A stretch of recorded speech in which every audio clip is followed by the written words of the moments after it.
but the craving claws at me every time I'm lonely. Parents shouldn't bury their children, I keep going, but this road ends somewhere, I just hope that they know me. We all got some things that we're going through. Stop living in the day it all broke you. Some things that we're going through. Demons chase the brave and they chose you.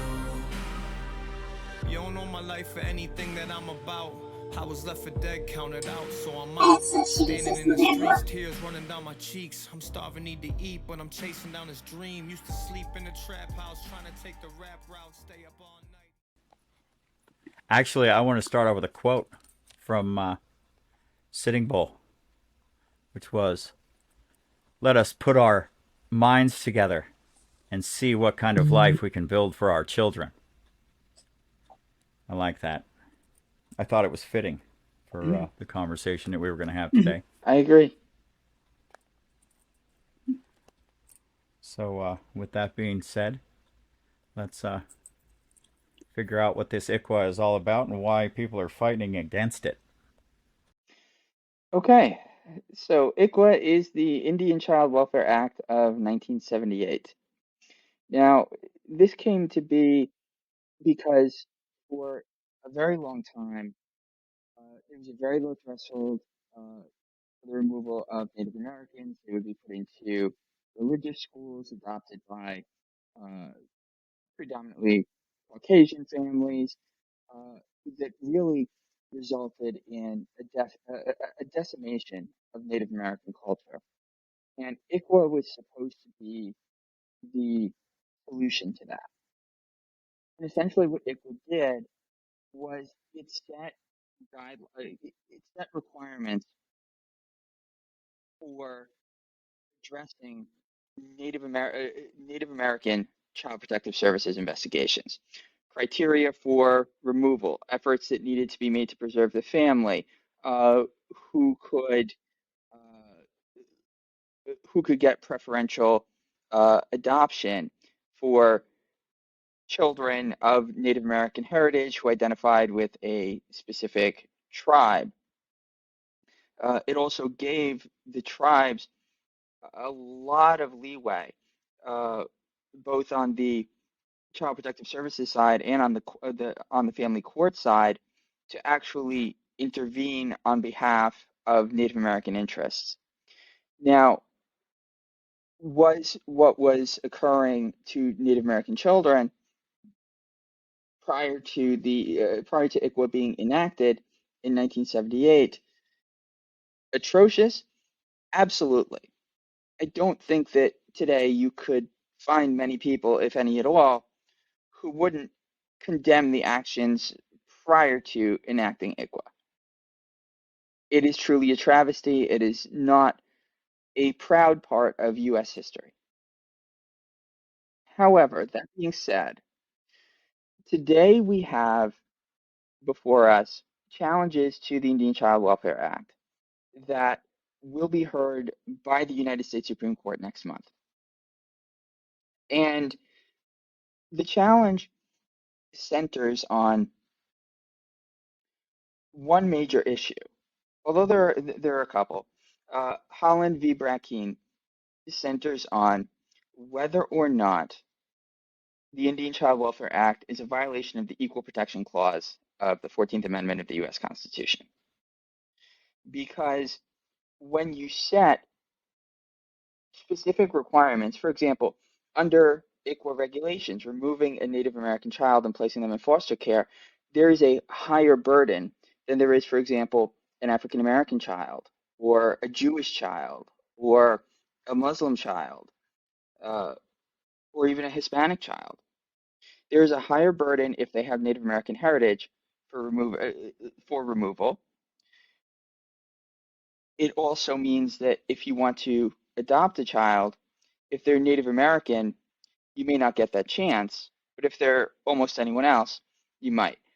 You cannot actually, according to the Equal Protection Clause of the 14th Amendment, you cannot discriminate on the basis of race, which appears to be what has been done here.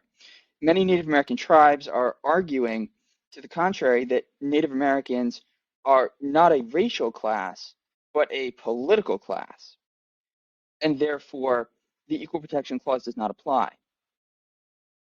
Now, in my opinion, that's a relatively weak argument. We have seen states that have a large Native American presence, such as Alaska and Arizona and New Mexico, even Maine, start to enact laws that provide similar protections to I.C.W.A at the state level. And those would stand regardless of whether or not I.C.W.A is overturned. But the issue at hand is the federal law.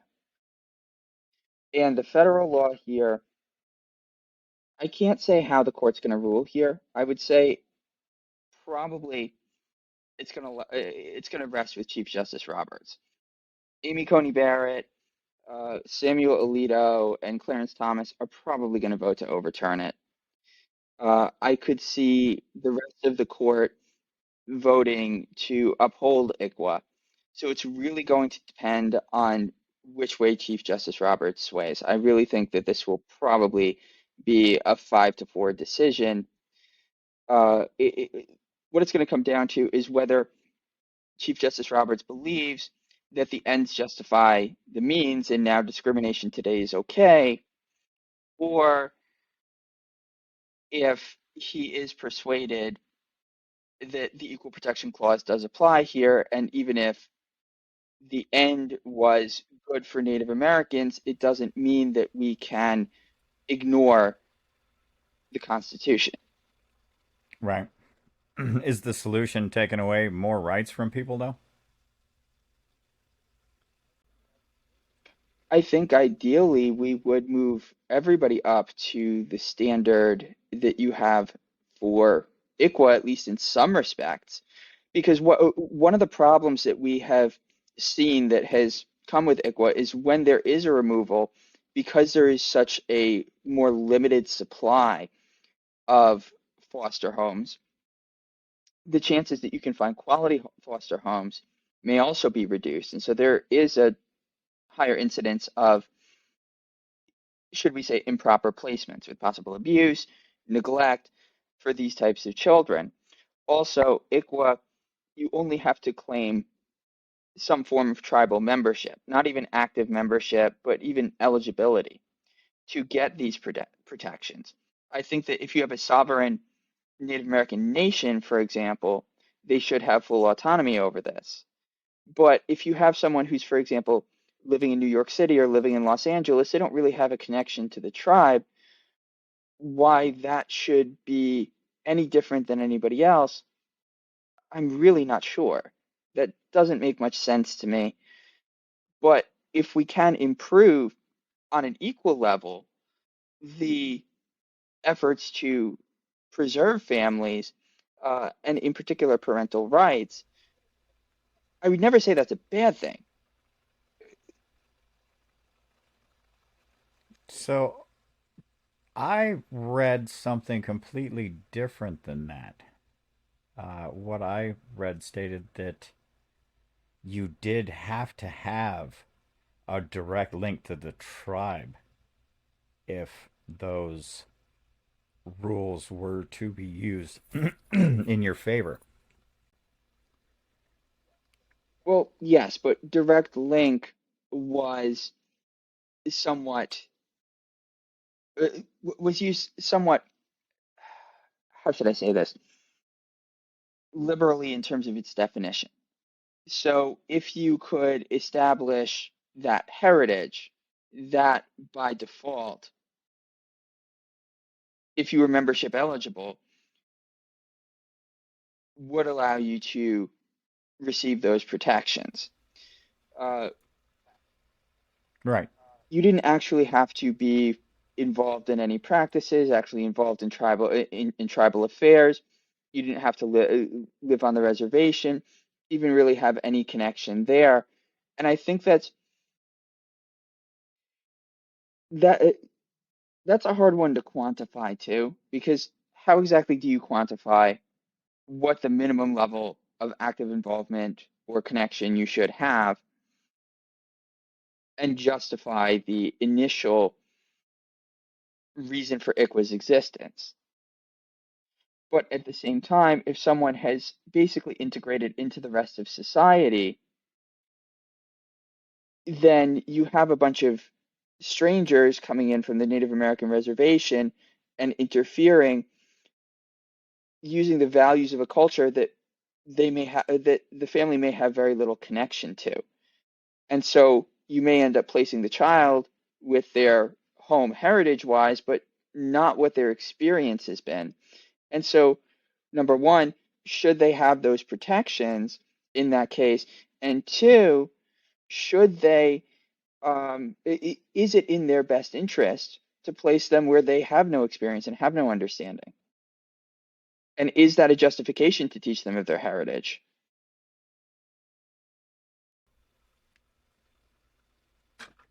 Yeah, and see, that's where I'm confused because what I was reading was down to um, even if you were the son or daughter of full blooded Indians coming from separate tribes, you aren't actually dependent on whether or not you're male or female. If you don't specifically fit into that tribal puzzle, you're That denied those rights. So Mhm. people that have been moved into the city and live now a white life, they don't get any of those privileges that those I can tribe tell you members from get. experience, if they were still registered with the tribe in any way, or they claimed allegiance to the tribe and could demonstrate something, even in New York City, the ICWA protections applied. Uh-huh. I can tell you from Oh, well practice. then good. Why shouldn't it?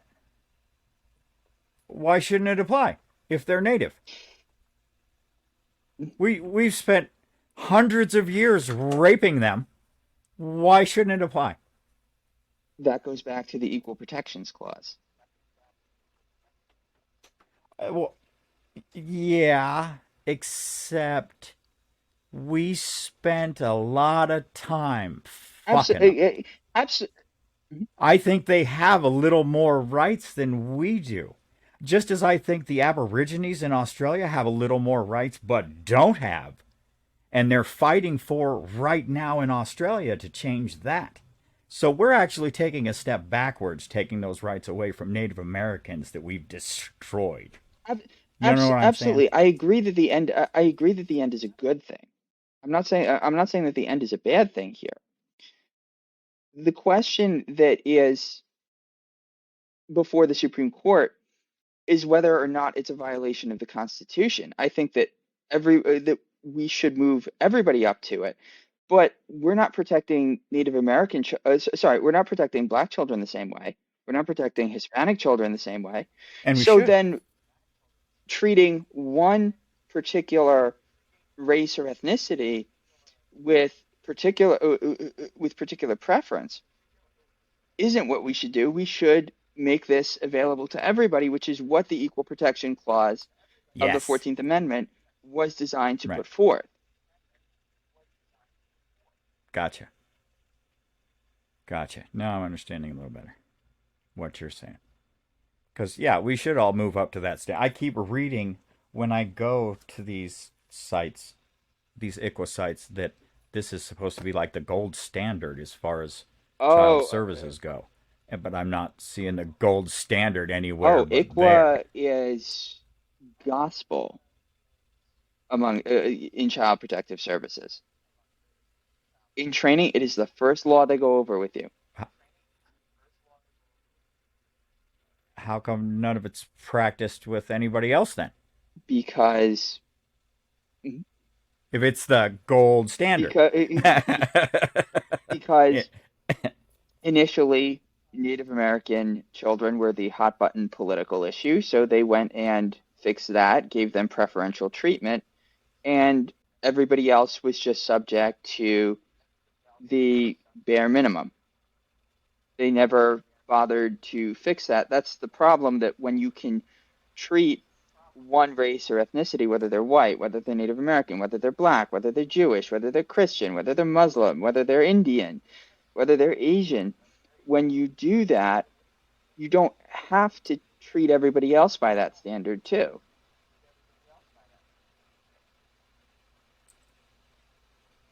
Why not? Well, that's the answer the Supreme Court is either going to justify that or they're not. Now, Right. granted, we're just talking about the ruling covering I.C.W.A in a vacuum. The truth is that if Native Americans are determined to be a racial class here and not a political class, there are other laws protecting Native Americans that could be affected here. Granted, in the places where in the states where where there is a higher Native American presence, we are seeing state and local laws enacted in the event that I.C.W.A does get overturned. So those protections don't necessarily die with I.C.W.A, but if the social fabric doesn't still prioritize it, uh, and by it I mean Native American children and Native American rights, then you could run into problems. I think we're fortunate that this is not the mid 1900s. This is not the 1800s. This is a different time.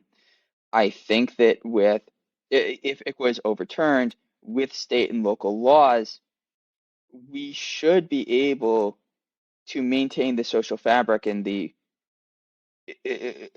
and appreciate the importance that preserving Native American heritage holds today.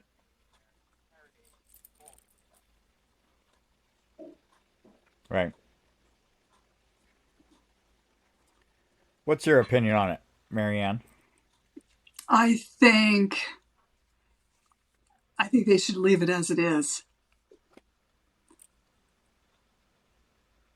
I don't know. I mean, what do you think, Jay? I mean, just leave it as it is. It's been this way for so long. I tend to be a constitutionalist.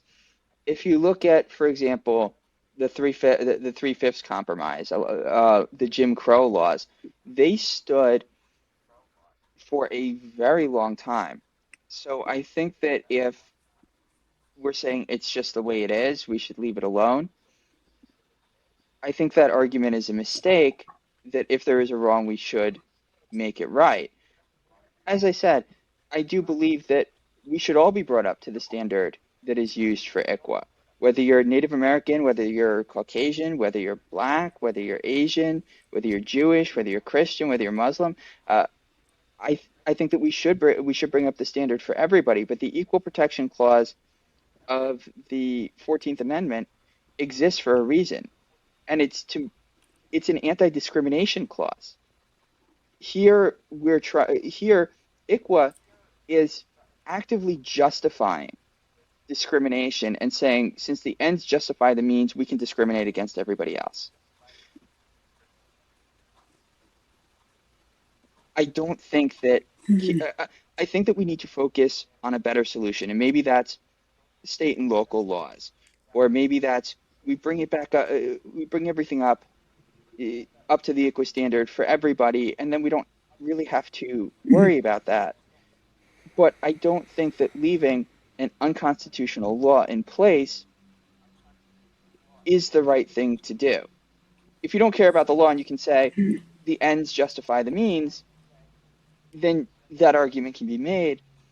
I happen to be a constitutionalist, and I think that equality is a good thing,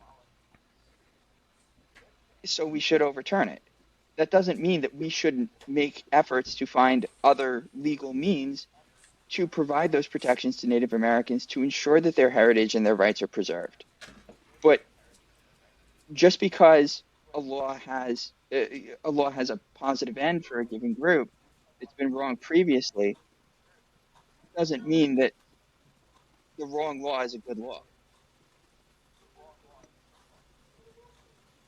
It, How well have we been doing at that for the last I 200 would years, though? say, I mean, in reality, we've been doing a horrible job as far as the laws go and making what's wrong right.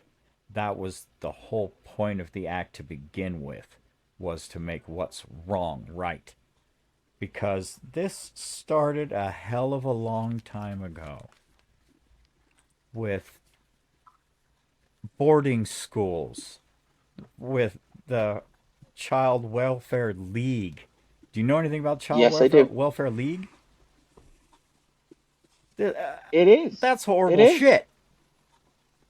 Okay, so if we're going to talk about making wrongs right, I think maybe our government might just want to piss off in all of our lives if they want to make things right, really, in reality.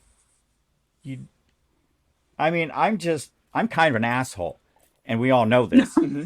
I say what I think. I don't care. But in doing the research in this, I mean, I have my beliefs, and my dad told me about things from his past, and I felt that that was part of my heritage, as I Hmm. did my grandfather's background in the lost generations there. And we stole generations and generations, and this is not just America. This is Britain. Hmm. This is England. They did the same thing here that they did to the Aborigines there. It's exactly the same thing, except Australia didn't even try to right any wrong Absolutely. whatsoever, and America did. I think you found one thing that all three of us will definitely agree on, and that's that in most respects, when the government gets involved, they usually make things worse, not better. So more government involvement typically is not the answer. Sometimes it is. There are limited cases where I think the government serves a good purpose, but in most cases, and here being one example, with Native Americans, when the government gets involved, they don't usually make things better because they usually No, that's where regulation just makes our lives harder. Uh, Sometimes excessive laws can make our lives harder. We have seen throughout the COVID-19 emergency that's I think is still going on at this point. At least, kind of. It depends on where Yeah. you go. at least legally speaking, at this point, the COVID emergency is still going on. I think we see what happens when government gets out of control. And so Hmm. when Yeah. you said let's reduce the government's authority and intervention over here and let people work it out, have a minimal government, I don't think you're going to get any disagreements on this episode. No, probably not. Not from anybody that I talk to, really. I'm uh, I'm a lot concerned about the seemingly repetition of history. Because when I was researching, uh, do you know anything about the Carlisle Indian A little, Industrial School? Oh Jesus. a little, Okay, not so much. and this one shook me. This one shook me, and it was a direct quote from one of the students of Pratt, the guy that started the school. Um, now I'm not going to have it. Richard Henry Pratt, which was uh, one of his students, one of his native students, in 1879 said, "It has been said the only good Indian is a dead one. I say so too." And this is one of the Indians, one of his so-called students, saying this during this get-together. I say it too. let us kill the Indian and save the man. Then let us kill the N-words and save the man. And then let us kill the white trash and save the man. And then let us kill the trash from Britain and save the man.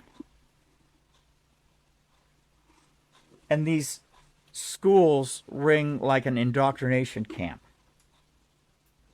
like the kind of things that are going on now, trying to separate races and separate sexes from each other. And that is the issue that really bothers me in all of this, because it's happening at a very rapid pace, especially towards the other half of the conversation, which was the exclusion of men from the household, the destruction of the family in general. And these native peoples were some of the most family-oriented people that you could ever come across. I spent time with Aborigines in Australia, and it was coming out of that kind of makes you sick. Yeah. A little bit. To see the love that the tribes share in between each other, and to come out of that and see how we act as civilized people, it's very disturbing. Child Protective Services investigations are among the most frightening experiences a parent can endure. With CPSprotect consulting services, you can now face them with confidence. Our consultations can prepare you for a CPS investigation before they arrive at your door. Or, if you're already under investigation, we can help you navigate it successfully. Our consultants are all experienced former CPS investigators. The services we offer are unique. There is no one else doing what we do to help you preserve your rights and protect your family. Contact us today. Visit our website at CPSprotect.com or give us a call at 844-633-KIDS. That's 844-633-5437. CPS Protect Consulting Services, saving children, preserving families.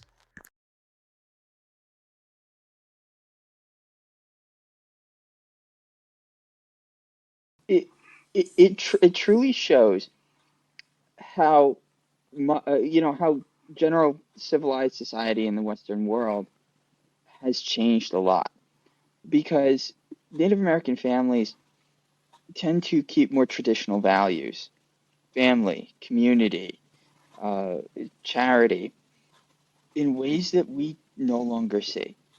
There has been a breakdown on values when it comes to family. There's been a breakdown of values when it comes to responsibility.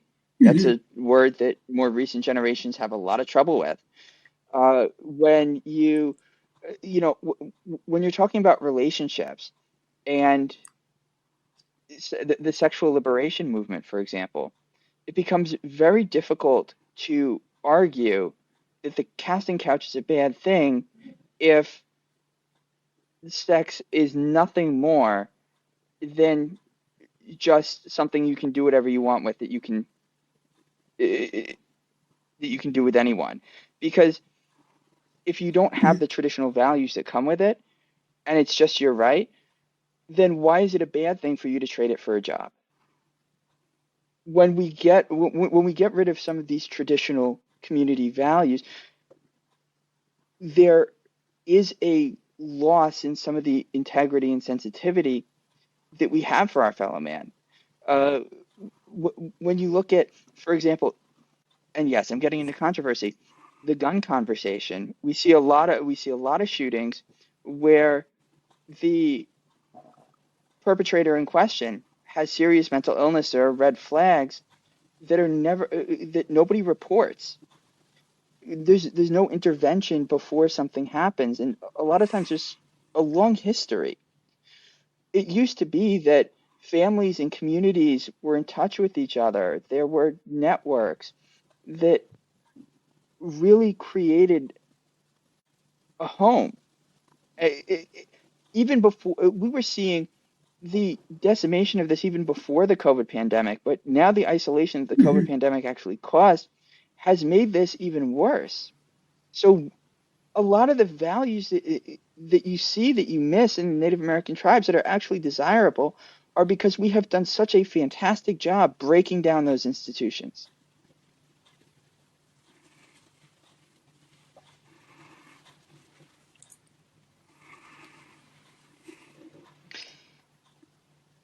You know, that's an interesting question. I don't think that there's a simple answer to it. Some might blame politics. Others might say that attacks on religion did it because religion was historically a very big part of daily life. You could say the breakdown of the religious institutions did it. Granted, some of the actions of the religious institutions, particularly things like sexual abuse in the church, for example, haven't exactly helped increase endearment to these religious institutions, but I think there's been a rejection of it, and people are searching for it. One of the reasons I see such polarization in our country is I see people treating politics like religion. They're searching for meaning, they're searching for a moral framework, and because they're rejecting what traditionally kept that in check, they're seeking it elsewhere, and I'm not sure that they're getting the fulfillment that they want out of it.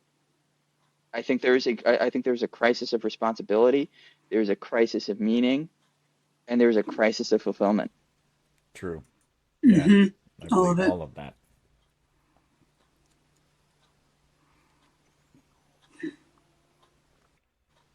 So, what do we do to change it? What do we have to do? I go back to this conversation that we had about That the bringing that kind of tribalism back to America in that way. But where would we even start? I think we have to keep talking about it.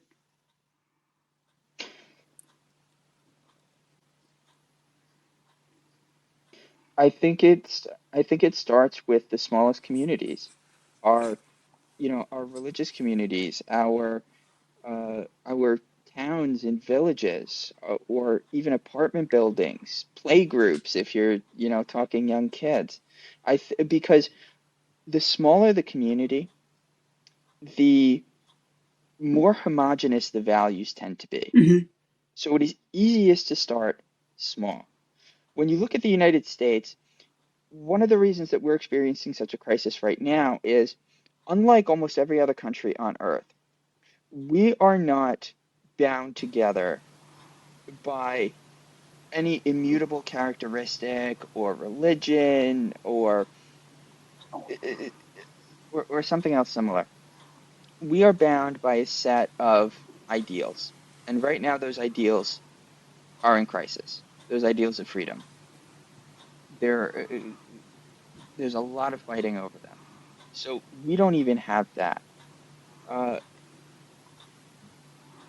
that worries me about the future. But where we do have it are in these smaller communities. And if we can start there, I think it can reverberate up. Granted, this is not something that's going to happen in 1 year. This is not something that's going to happen in 5 years. In an ideal situation where everything goes right, it would probably take 2 decades to pull off to really see tangible results. If we want to start this now, we have to plan for the future. There is not going to be any instantaneous change that is going to make everything right that's wrong right now. We have to start planning for the future. If we have one. Everybody seems to be getting a little trigger happy. I like to think I like to th- I'd Uh, like to think we do. I'd like to think we're more resilient than right? we're acting.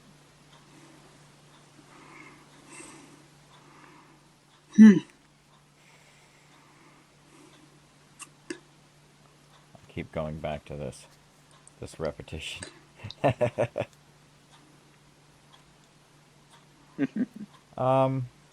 What about getting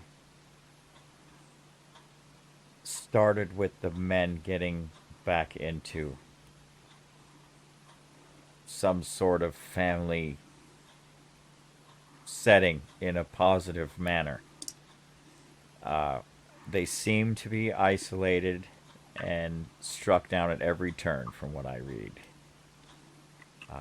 along with a crap ton of women. Don't get me wrong, but I'm noticing it more and more just because of the fact that I'm male. Obviously, my son was alienated from me. I've got him in counseling. I'm going to counseling myself for this, and we were looking at group counseling. And at the place that we go to for counseling, for 6 months, I've been waiting for this list to come out, this group counseling list.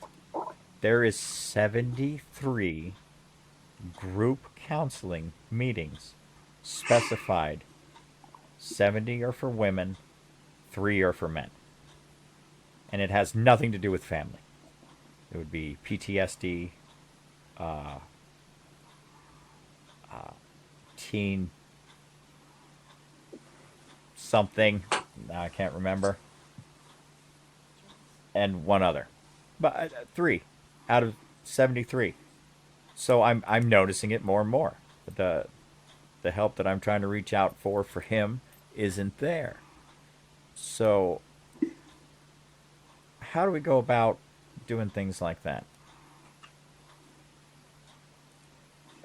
I've been dominating the conversation. Well, MaryAnn, I'm going to say ladies first on this one. Cool. I know it's hard to get, young men to talk anyway. A lot of young men, I'm talking about my family members even, will say, well, I don't have a problem.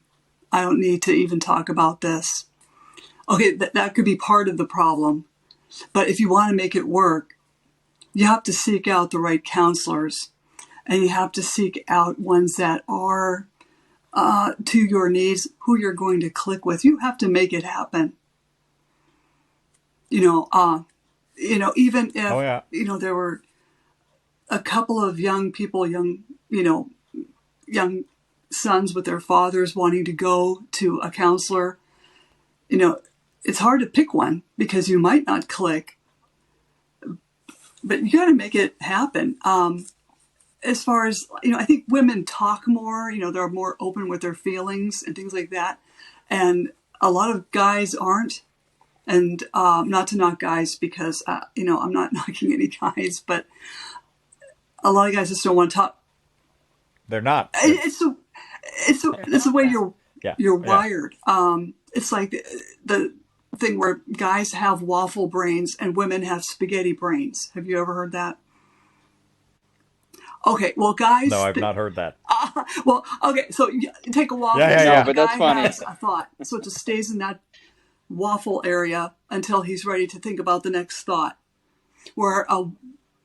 Yes, okay, so and then when a woman's thinking, how you pick up spaghetti with a fork, it's constantly in motion. A woman's thoughts are constantly in motion. What's going to happen in the future? What's going to happen in 10 minutes?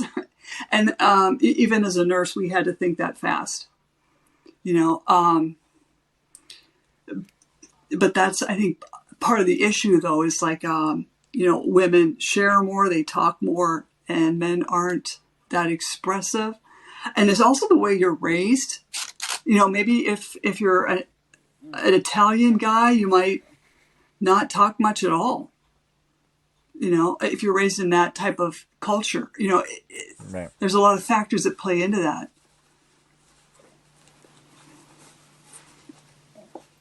Yeah. There is a lot of factors that play. Upbringing, in my yes. upbringing, that was a big thing. It was the being taught. It was, the men were taught you don't share your feelings, you don't talk about your feelings, you don't cry, you don't discuss that stuff. And so my dad had 2 girls, and he wanted a boy, so we were always told, don't cry about it, don't act like that. I'll give you something to cry for. You have to tighten up. Right.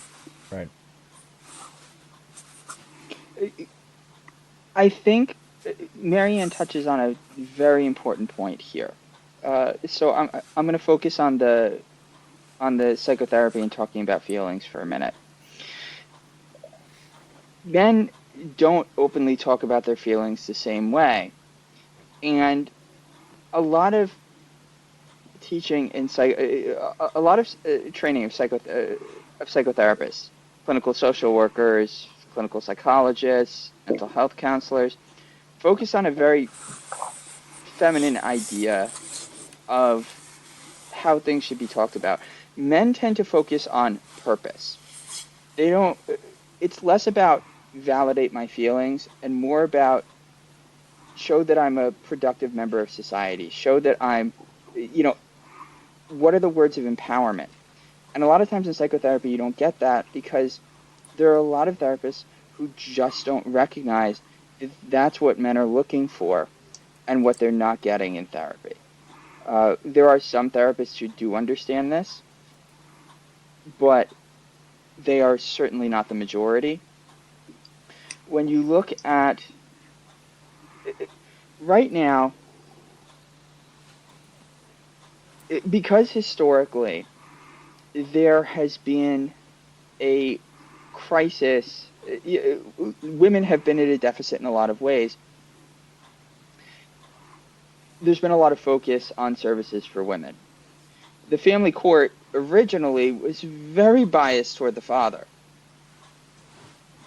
Granted, that is not the case today, but what's happened is, for example, when you ask a guy, well, am I going to get married? The guy's like, well, what's in it for me at this point? Even a prenup isn't going to protect me. And if I go in and if I go into this and she decides that she doesn't love me anymore, she can take me for, half of everything I own. She can take my kids. She can basically destroy my life. Do I really want to risk that now? And because there's also something that's been lost, and it's taken me time to learn this. In relationships, there are two components. You do need love, but you need desire too. And if you're completely open with someone or you're boring, you will lose your girl. Desire is what feeds the love that comes from it. And with the rate of divorce and the bias in the family court, there are only two states that actually assume by default 50-50 Yeah. shared custody. Kentucky enacted a law favoring making that the rule in 2019, and Arkansas followed in 2021. 50-50 shared custody is not the default standard in any other state in the U.S. Right. On top of that, we see a lot of women complaining that, well, there are no good men anymore. And a lot of men are very quick to say, well, women have too high standards. I think putting it that way is a mistake because women historically have been the sexual selectors. And when they're when they start trying to act like men on the sex scene, men don't have to work as hard to be the men that they should be. You also see that, for example, going back to the Great Society programs, when in order to get benefits, you couldn't have a father in the home. Right. In the black community, you went from basically 80% two-parent homes to, in a matter of decades, to about 20 to 30%, Right. which is transformative. It's not very politically correct to talk about it, but black on black crime is a very serious issue. And although this doesn't just apply to the black community, this applies to everybody. And most crime is intraracial. What we see is that when boys in particular do not have a good masculine role model, they do not know how to channel that Right. masculine aggression.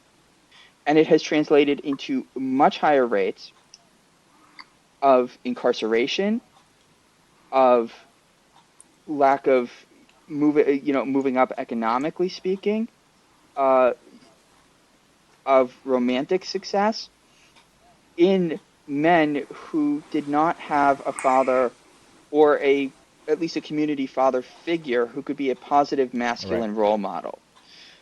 When you take the father out of the home and a man doesn't know how to be a man, and, for example, be protective of women, channel his aggression into productive values, then you get a real crisis among them. And men that women start complaining are not up to the standard that they're looking for. Right. When it comes to, I'll finish with this. When it comes to services, look at the amount of domestic violence shelters for men. Look at the Violence Against Women Act, which assumes by default if both the man and the woman are accusing each other in a DV situation, the man is getting carted away. There is a clear deficit, but it's because we really don't understand the male and masculine experience anymore. Got your back, I'm bulletproof. On our way, we dropped the roof. Feel like we got it all to lose. I'm the one you told the truth to. You don't need me to hold you, so I just hold you down. I got a knife in my pocket. If they come up, try to rob us. Cause lately we out here flossing. You got me Gucci, they want it. I bet our exes are hating, man, let them make. I'm on the everybody, I'm feeling great. You're my best friend. You're my gang. We live on the west end. We come up from South Central. That's my best friend. That's my gang. I'm like, babe, I hate them. She like, same. That's my A1. We got a gang. Ever since day one, we've been gang. We out here like it's all for us. Side by side on the tour bus. In blood and sweat and tears I trust. Life will be what we construct true. They all think they know you, but they don't know. I'm not much of a lover, I'm more a tough mother. But when the rain pulls me under, you say and wait for the thunder. We've been through too much, so let it break. I won't be making the same mistakes. You're my best friend. You're my gang. He doesn't like Wu-Tang. It's going to California. The aching in his heart. That's my best friend. That's my gang. I'm like, babe, I hate them. She like, same. That's my A1. We got a gang. Ever since day one, we've been gang. I'm only 10 years. Like, how we get here? We both are dead ends. Now we were just You're my everything. and you my everything. You're my gang. I'd do anything for ya. That's my best friend. That's my gang. I'm like, babe, I hate them. She like, same. That's my A1. We got a gang. Ever since day one, we've been gang. We ain't doing drive-bys, pull up like hi guys. All we know is ride die, Gucci bags and bad vibes. We ain't doing drive-bys, pull up like hi guys. All we know is ride die, Gucci bags and bad vibes.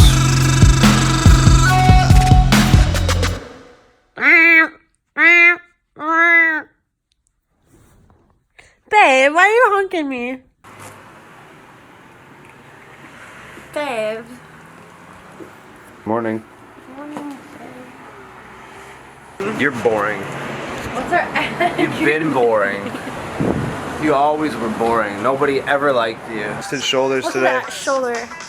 Yeah. Sure you don't miss it, babe. Don't miss it. I took some photos and It's pretty big, I'm so sure it's hard one's to gonna get in get frame. posted to Instagram here right away, so Yeah, nobody's these- gonna miss it. But that are you know how pretty you are. You're stupid. And annoying. What? Don't, Thomas! I'm having a panic attack. I like it better when I can barely hear you. No! Okay, I turned auto-tune on. I'm independent till I'm dead. I quit the music in the street. Did it sound really good? I thought it sounds so good in here, No, babe. it's no good. Shooting my video, creating a red lens flare, and zooming simultaneously. I wasn't lying. This is the entire team, nobody else. Oh, but don't bend over like that. You look fat. What? It's your eyes. What are you doing?